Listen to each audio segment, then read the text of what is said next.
Boa noite, tur presente, tanto Junior como Siegfried, a contam tiki kaba tocante e dia de Jasabra, que a toma lugar e de qual nos surta hobby agradecido para vossa contribuição.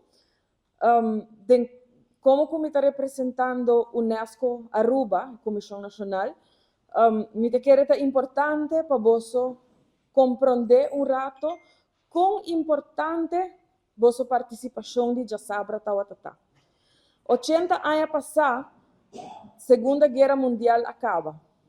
Na final da Segunda Guerra Mundial, ora que o líder mundial vem junto, não decidiu que guerra não por mais, que o mundo mester de paz. E para o motivo aqui na Alanta, nação não uni, United Nations, que na seu lugar, na novembro de 1945, a lança uma outra organização independente que chama UNESCO, que é a organização educacional, científica e cultural de Nações Unidas, United Nations, essa é UIEN na começo da palavra UNESCO, para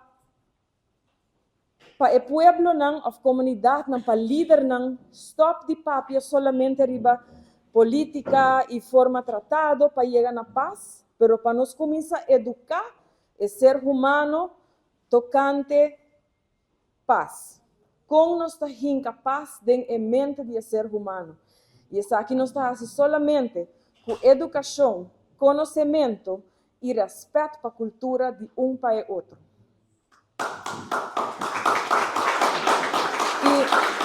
E aceita netamente a importância do dia de hoje, 21 de maio.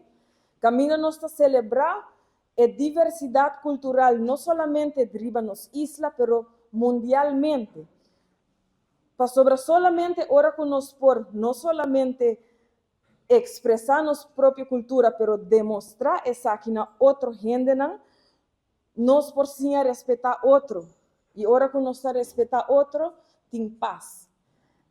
Vosso rol, de vossa apresentação, já sabe qual passa, está assim importante para sobre nossa mostra comunidade, nós não somente temos oportunidade para mostrar nossa comunidade, que com nossa cultura está, mas nós estamos dando oportunidade na comunidade para apreciar cultura e a diversidade de cultura e a diferente cultura que está viva riba isla de Aruba. Pois, para essa aqui, de parte UNESCO, me quero agradecer cada de vocês, me quero dizer uma palavra grande de para bem também no Departamento de Cultura, para organizar evento aqui para 20 anos largo e vão junto seguir fazendo o que UNESCO ordo lançar para fazer, que está sembra paz de mente de gente.